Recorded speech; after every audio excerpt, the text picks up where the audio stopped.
Okay, guys, let's get rolling. All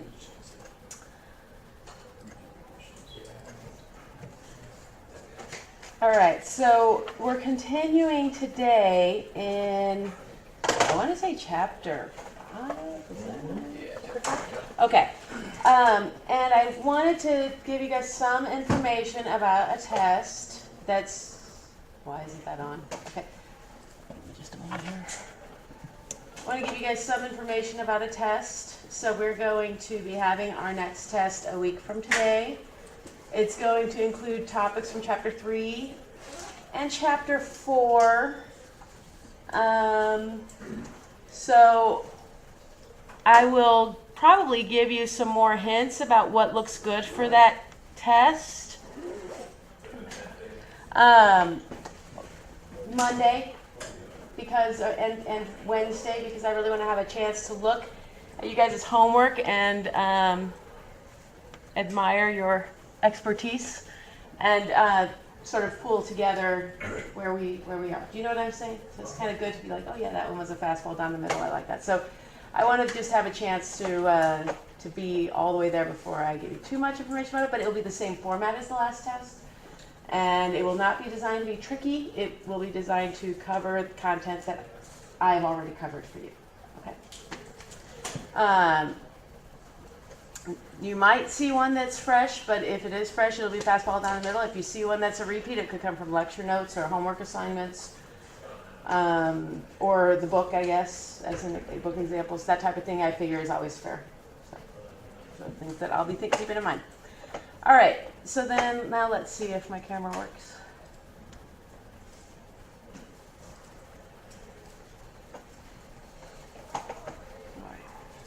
Okay, so then let's go ahead and continue in the chapter. Simple harmonic motion.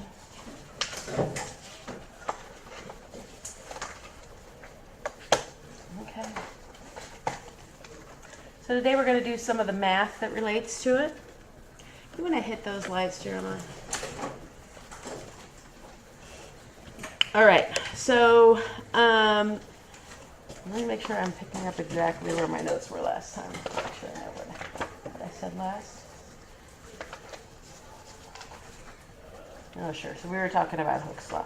So I think we're ready to start talking about, part 2 of the chapter.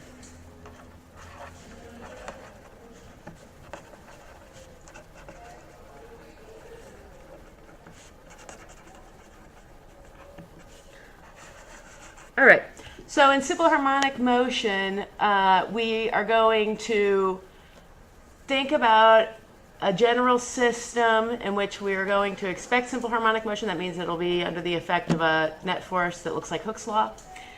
And we'll just use our Newton's second law to find the equation of motion and solve it. So the system I'm going to think about is the case where I have an object connected by a spring to a second object that might be located at the location drawn at time t equals 0. And it might be that this object's equilibrium position would have been somewhere over here, which we often call x naught. And in this case, I am going to go ahead and let this be an x-axis and call this the origin of that axis, that equilibrium position. So at this moment in time, it's obviously displaced from the equilibrium position to this location here, which I will call x. All right. So again, I want to solve Newton's second law. So let's go ahead and get our equation of motion from Newton's second law. So I've got, this is a one-dimensional problem.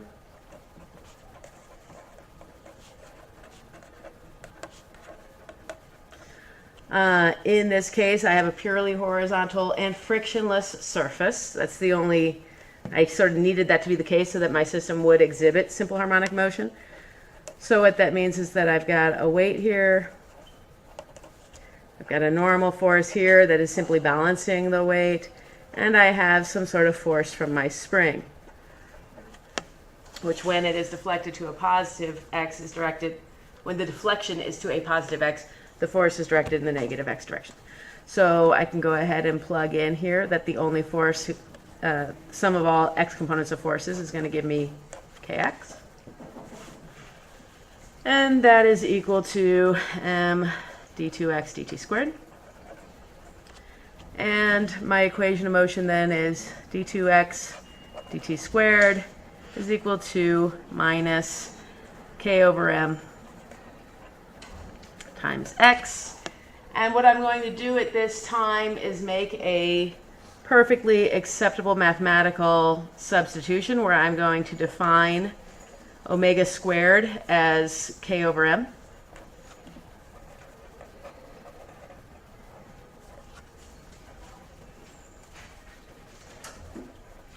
So I'm defining omega squared as k over m. All right. And that's a nice thing to do because then when I look at that, I can say, all right, I know how to solve that. And there are going to be 4 different solutions that I show you today. All right, but this is indeed our equation of motion, the solution to which would give us x as a function of time. And let's talk about all the different general solutions that one can make to this. So we first have our exponential solution.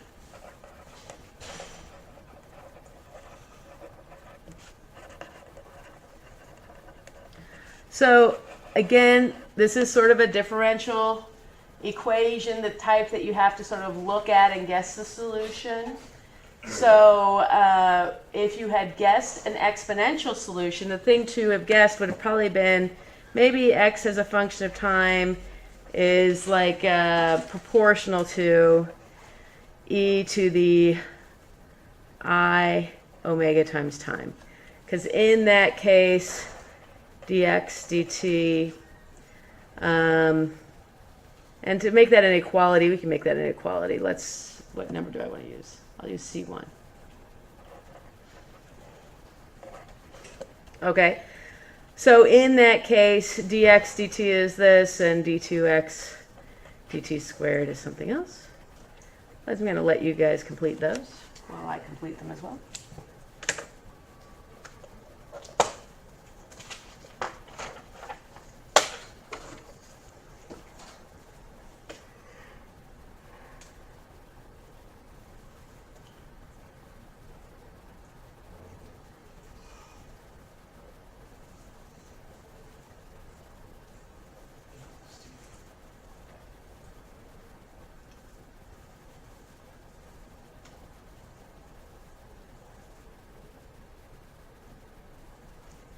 Did it work?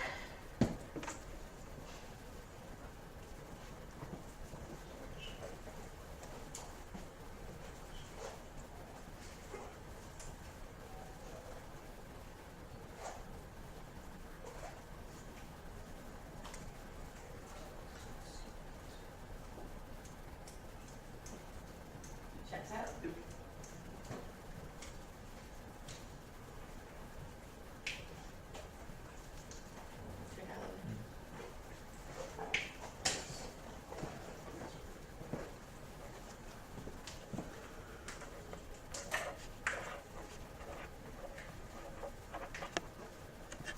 All right, so my first derivative is going to be C1 e to the u d times du. So in this case, I'll get C1 times e to the I omega t times the derivative of the exponent with respect to time, which is I omega. I went ahead and put that out front.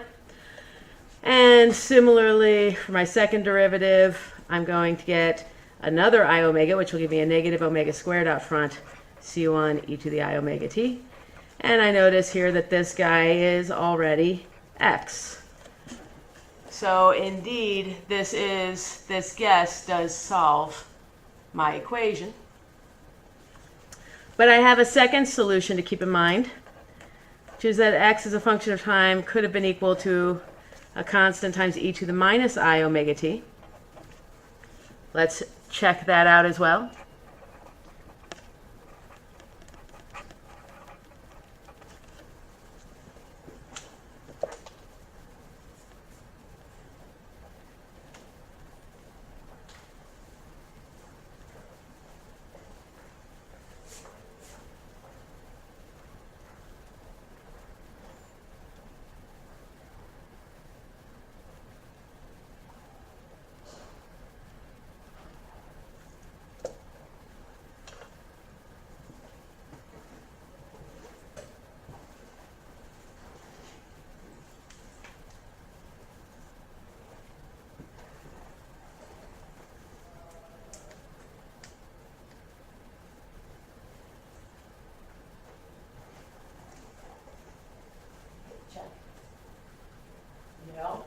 is that still a minus sign?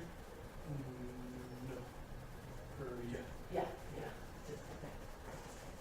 Okay. All right, so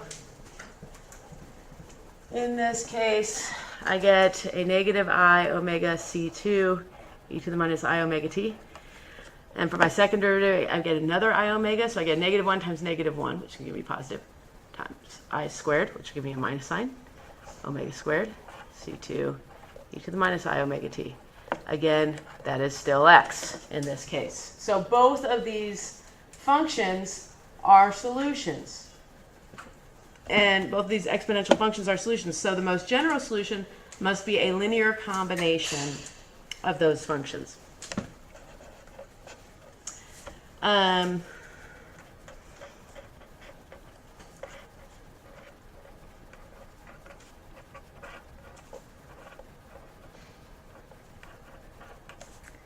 This is my most general solution. And the thing about this solution, there's a few things I want to say about this.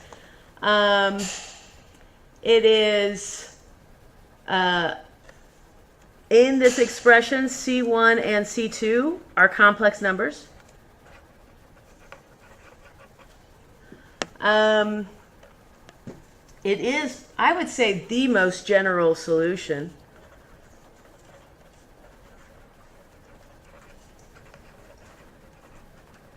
Because it hasn't even included the idea that the solution, x as a function of time, should be something that we actually measure with a measuring stick and therefore must be a real number. Like, this is so general that it doesn't even take that into account.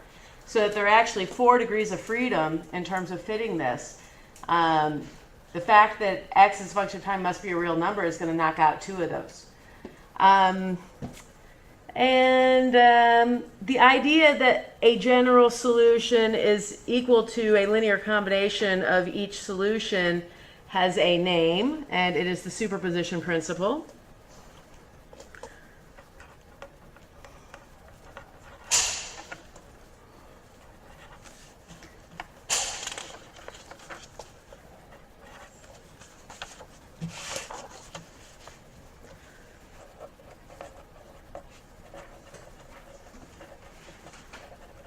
All right. And what else do I want to say about that? I think that's about all I want to say, but I will go ahead and write down something that I already said, which is that the fact that x as a function of time is going to be a real number is going to knock my numbers up, my number of degrees of freedom in this from 4 to 2. Because each of these complex numbers has 2 degrees of freedom with it, a real and imaginary part. So that's going to sort of take care of 2 unknowns out of those 4. All right. So that is mathematically very, very nice. And we are going to come back to other solutions that look like that in a little bit. But the next solution I want to talk about is the sine-cosine solution.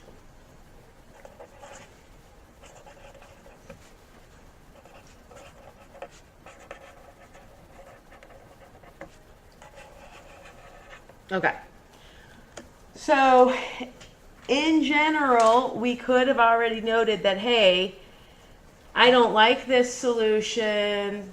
It's mathematically super elegant and cool, but maybe you don't like it because it's obviously a complex number and you already knew that x as a function of time had to be a real number.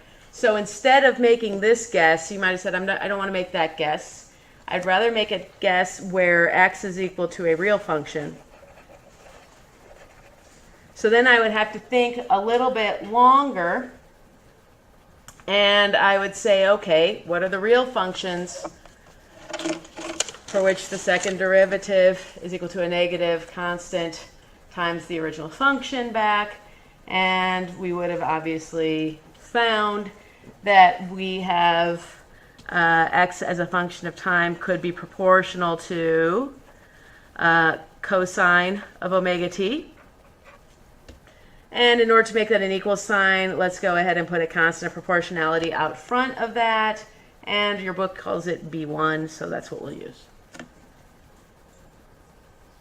All right, we've already shown in 240, 250, so I'm just going to go ahead and do this, that the first time derivative of this object will be b1 times negative sine omega t times omega, and d2x dt squared will be negative omega squared b cosine of omega t, and this guy here, oh, this should be b1s. This guy here is clearly x, and so this does indeed provide a solution to my equation of motion. All right, so I've solved for a motion, for one of my solutions. Then you have to keep thinking, is there another solution? And of course there is. We could have just as easily guessed x as a function of t is proportional to sine omega t. I want that to be an equal sign, so I'm going to give it a constant proportionality out front. In that case, dx dt is omega b2 cosine omega t, and d2x dt squared is negative omega squared b2 sine omega t. Again, that's my x as a function of time back, so I've got another solution there. So in terms of real functions, those are the only two I could think of. So my general solution, if I'm sticking to real functions, must be b1 cosine omega t plus b2 sine omega t, because that's the linear combination of the two functions that can solve the equation. All right. So this is another example of a general solution.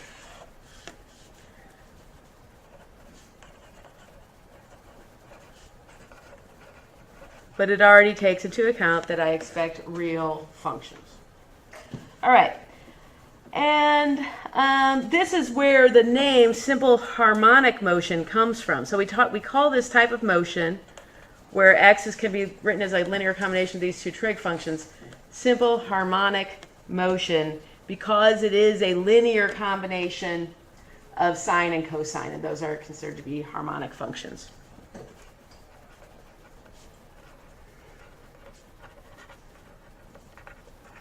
So whenever you get something that it has a solution of that form, we say that it's harmonic.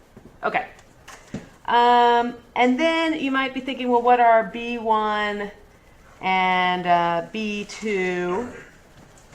Well, a couple of things to say about that. One is B1, in terms of our most general solution, B1 must be equal to C1 plus C2.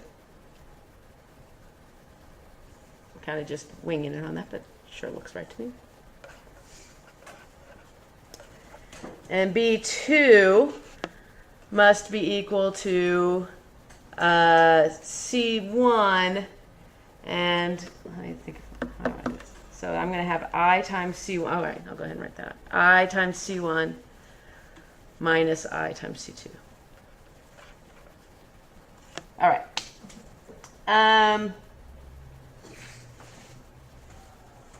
I guess I could have simplified that a little bit. I times C1 minus C2. All right.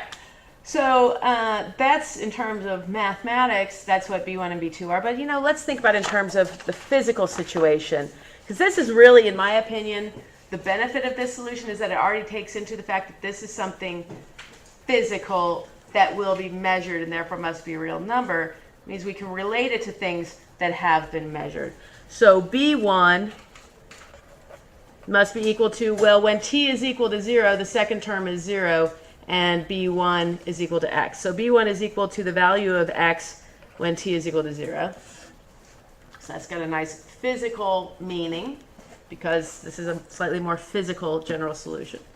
And b2 also has a very physical meaning, because if I were to take the derivative of x with respect to time, let's see if I want to go ahead and do that. For you guys. Sure. I'm off the page.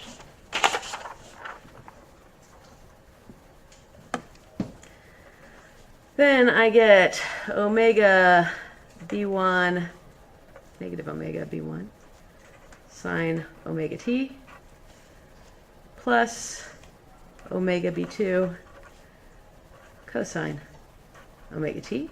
So if I want to think about the velocity when t is equal to 0, well, when t is equal to 0, clearly the first term here is 0, and the cosine is 1. So the initial velocity of my system is equal to omega b2. So b2 physically is equal to the initial velocity divided by omega. So that's kind of nice because in this solution, those constants in that linear combination have a physical meaning, which is hard to beat. Okay. And there are obviously, in this case, if you wanted to think about a system that starts at rest, that means that B2 is 0, and your solution would just have this first term in it, where B1 would be the initial location if an object starts from rest. But if an object starts at x equals 0 with sort of a kick, like your author suggests, if initially you know that x was equal to 0, then in that case you know that B1 is equal to 0. So you must have only B2 present, and B2 would be whatever the velocity that the object took off from your kick with was divided by square root of k over m. So, all right, so those are kind of nice things to be able to fit with. And all of these motions, we should notice, repeat themselves with time. I'll go ahead and show right now that clearly whenever this argument goes from 0 to 2 pi, then it will have gone through a complete period and it will begin to repeat its motion. So we'll just say that the motion itself repeats when an amount of time goes by such that this argument goes from 0 to 2 pi. So that would be when omega times time is equal to 2 pi. And we'll give that time that passes between repeats a special symbol. It'll be a capital T. Actually, I think your book might use tau again. So to be consistent with your book, we'll turn our capital T into a tau. And so the time between repeats of motion is called the period of motion, and it is clearly equal to 2 pi over omega. Okay.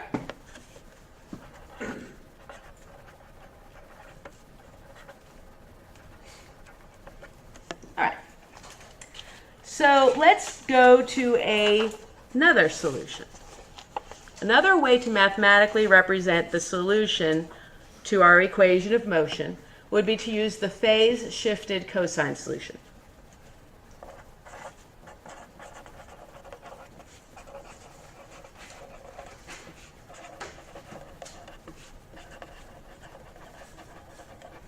All right. So in this case, we construct a couple of new variables. Instead of using B1 and B2, we're going to use something called A and delta. So that if I imagine a triangle here whose opposite side is B2 and the adjacent side is B1, it's a right triangle. And this angle here we're going to call delta, and the hypotenuse we're going to call capital A. So this gives us some nice sort of mathematical things. Clearly, if we've done this, what we've done is we have defined that A will be equal to the square root b1 squared plus b2 squared. And delta will be the arctangent of b2 over b1. So if you did have a solution in terms of b1 and b2, it would be very easy to get these variables. But what's kind of nice is that when I use my previous harmonic solution,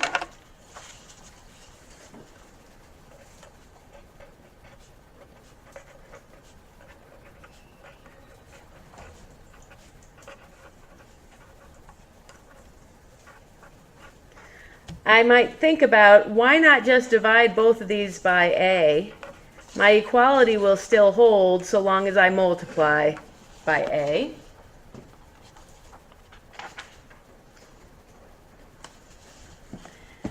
because in that case, I have A times, well, B1 over A, that's cosine del, cosine omega t, plus, oh, wait a second. Yeah, that's good. Okay, so plus, again, another A, B2 over A, that's sine del, sine omega t. All right. And then you kind of remember, I know I had a trig identity that was cosine theta cosine phi plus sine theta sine phi was equal to something. So then you look on page 77 of White's table, if you're me, because it already opens up to that page anyway.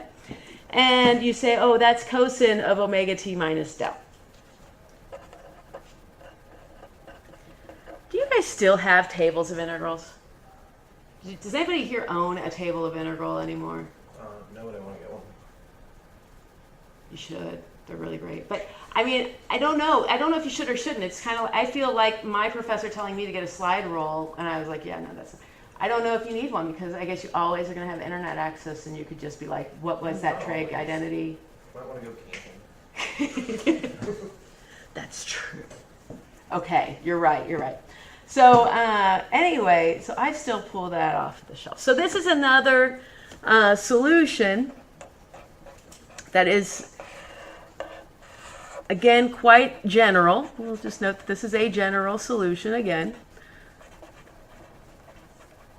Already takes into account that x of t is real, which is nice. But now instead of my two constants that I have to fit to get, you know, with boundary conditions or whatever, to get the exact solution, I went from B1 and B2 to this amplitude A and this phase angle del. All right. There are some nice things about that solution. What do I want to say about that solution? Let's notice, what is the meaning of del? I mean, del does also have a physical meaning. Del, when an amount of time del, when omega t is equal to del, I will be back to x equaling its maximum value, which is A. So, I mean, the physical meaning of this, x now doesn't represent the initial location. It represents A, but I now have, sorry, my constant out front is not the same thing as B1, which was my initial location. It is now A, my maximum displacement, the magnitude of my maximum displacement. So that's the physical meaning of that guy. And when omega t is equal to del, that is when x first equals its amplitude, its maximum value. So that's that time that it takes for it to go from whatever its initial time was to when x is equal to x max. That will be, well, omega times that will be what that del angle represents. All right, so they do also have physical meanings. All right. Now, another nice solution. This is the last one, I promise. And then we get to do a physical example. The real part of a complex exponential.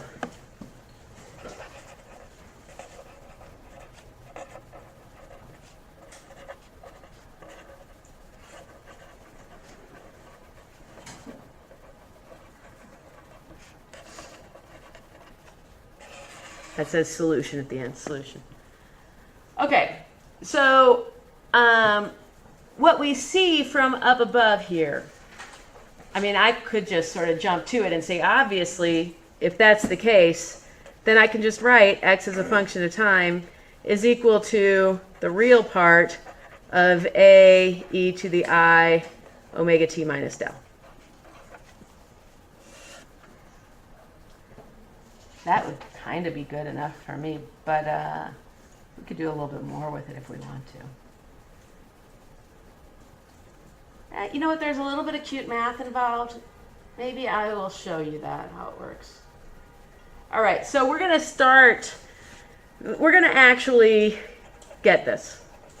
So where is that from? Even though it's like, just look at it and that's, it sort of jumps out at me, but we can also start with our exponential solutions instead of going through our harmonic solutions. And we could have started with the fact that in our exponential solutions, x as a function of time is c1 e to the I omega t plus c2 e to the minus I omega t. But I know that it must be a real function, so it must be also equal to b1 cosine omega t plus b2 sine omega t.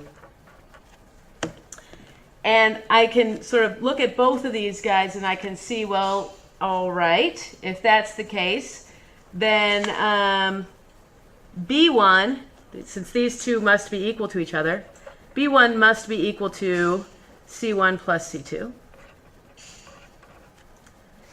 And b2 must be equal to I times c1 plus minus I times c2, which we already kind of mentioned that before. Because I can write this, by the way, where this comes from is using the Euler identity on here. Wherever I see e to the I omega t, I'm going to write it as cosine omega t plus I sine omega t.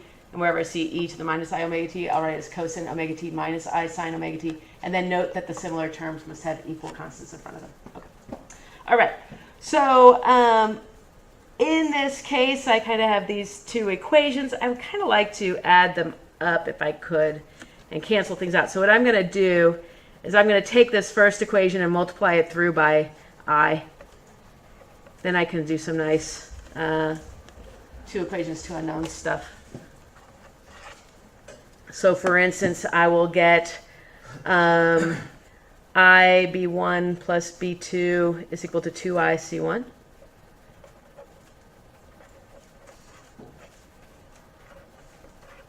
And c1 must be equal to 1/2 b1 minus I b2.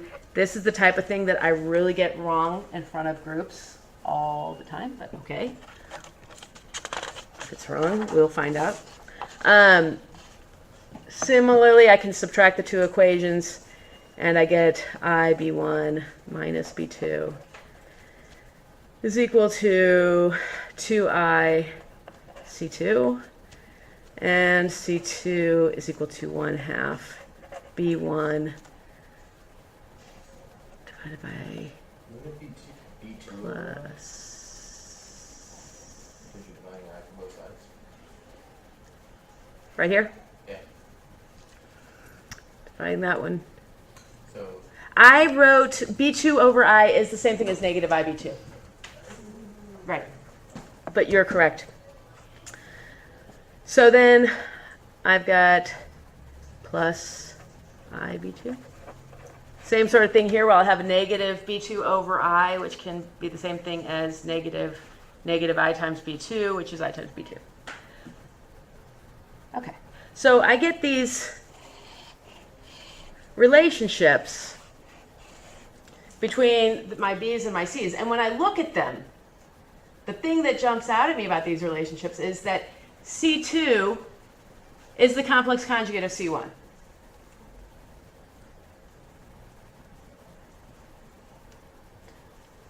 So I notice that C2 is equal to C1 complex conjugate. So that in order for my solution to be purely real, I didn't need a C1 and a C2. I just needed C1. And wherever I saw C2, I could just put C1 complex conjugate. And now I'm down to my just 2 degrees of freedom, as I should have for this particular system. All right. So, and those 2 degrees of freedom are set by initial conditions, which are x0 and v0. All right. So, what have we got here? I can now rewrite this expression here. See you next time. See you later. Have a good weekend. You too. And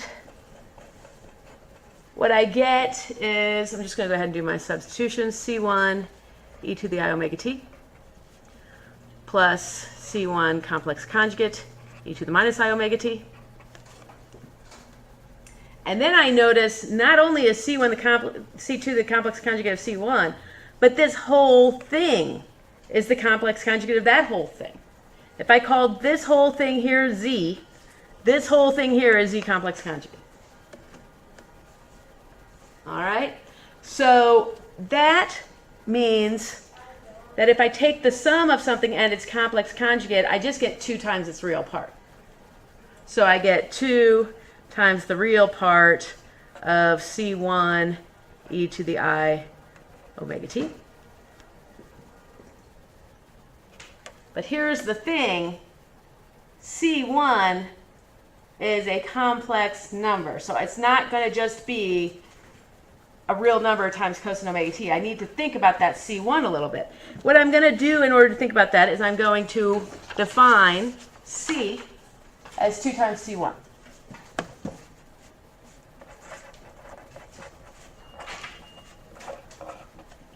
All right. And I'm going to remember from the page that I just took away. Remember that I could write C1 in terms of these, I guess I'll just go ahead and write it that way. So I can write that as 2 times C1. That gives me B1.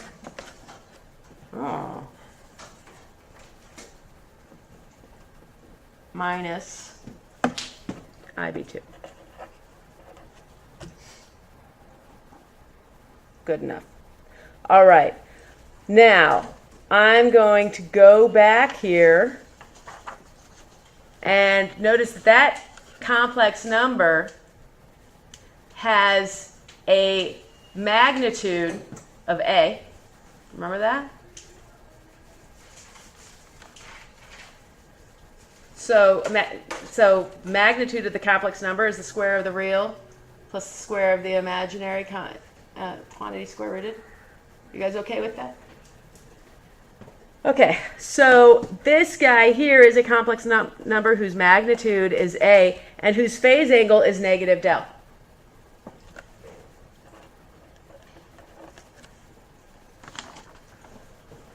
All right. That clock is making me crazy. That can't be right. Okay, so what I'm left with now, getting back to where I want to be, which is x as a function of time,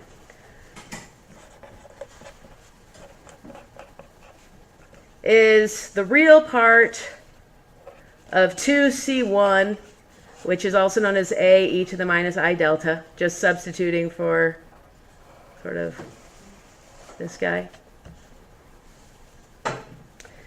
times e to the I omega t, leaving that in there, which is also the real part of a e to the I omega t minus delta.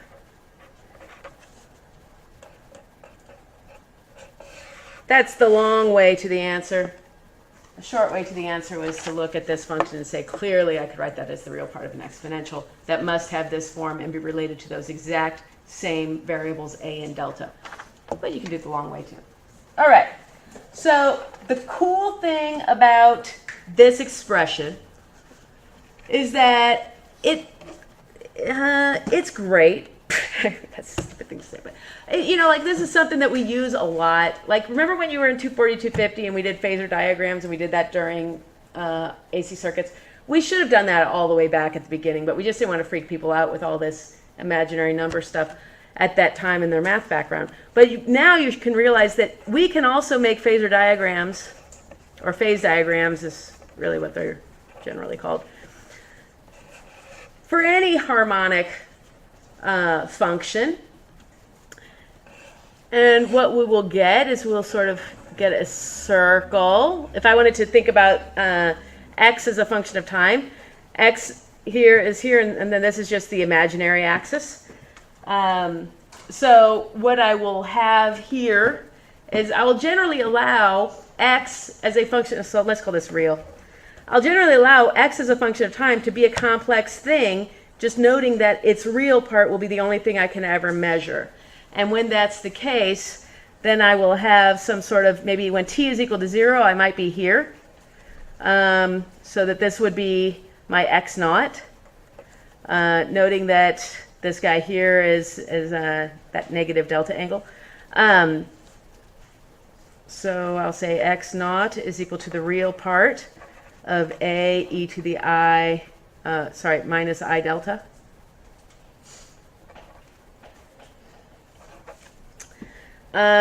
And then as I proceed in time, so that it may be some later time, I've gone forward such that I'm at this angle here, in which case x would be, the thing that I measure would be the real part of that object, and x would be the real part of a e to the I omega t minus delta. So this angle here is the amount of time that's gone by from that there, times omega. Okay. And, you know, that's the cool thing about it. And velocity will always lead that angle by pi over 2, which might take a lot of hand waving. But if you take the velocity here, you'll take, you know, you've got, if you want to think about it this way, you've got sort of a cosine function, take a derivative, you get a sine function, but with a minus sign. So your sine function lags by pi over 2, but with the minus sign, it kicks it over to the other side, so it leads by pi over 2. And that's going to be the same sort of thing that you'll see if you were to just make plots of the harmonic functions, which I'll do now. So let's say that I made a plot now, sort of a more customary plot. Let's say I'm going to draw a plot in the case where del was equal to 0. So I've got cosine omega t. But del is equal to 0, but x becomes positive. Clearly, my initial velocity must have been positive. You can see it right here, the slope of the line, positive, right? So clearly my velocity, so this is x.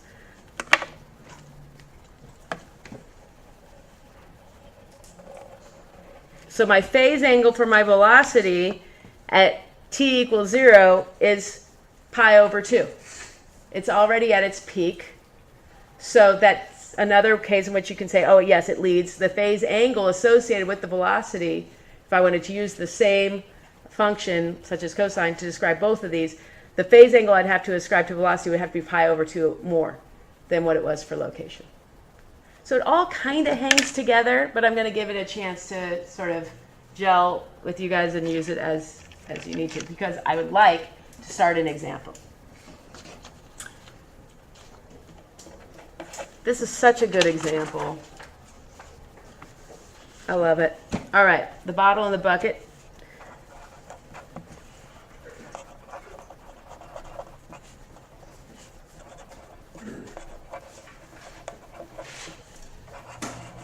All right, so I've got a bottle. It floats in water with its base a distance d naught below the surface.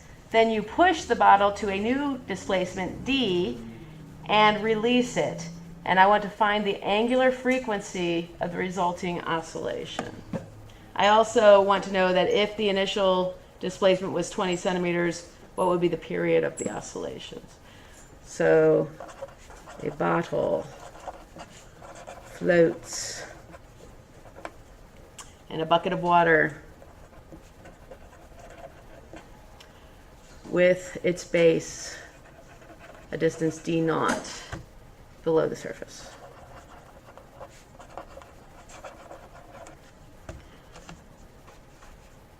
We're going to push it down to a distance d below the surface, and we're going to release it, which obviously always means from rest. We're going to find the angular frequency. Angular frequency is kind of the English word for what omega represents. Sometimes it's called angular velocity as well. Angular frequency of oscillation. That results. And we are also going to find if that d naught had been 20 centimeters, what's the period of oscillation?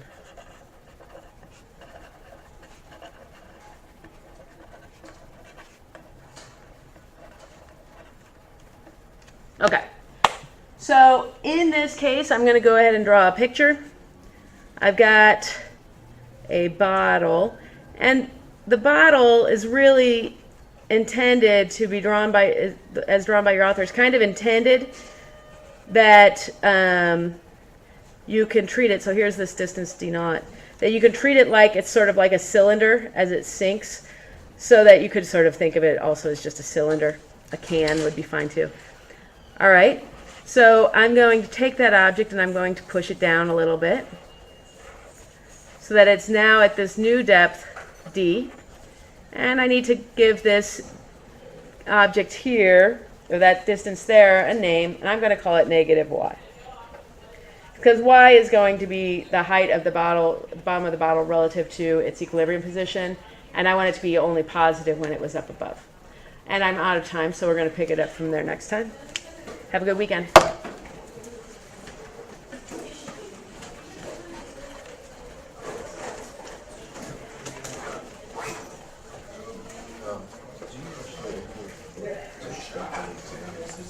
I'm going to make more comments about that later. Okay. That's still next Friday. It's still next Friday. Yep.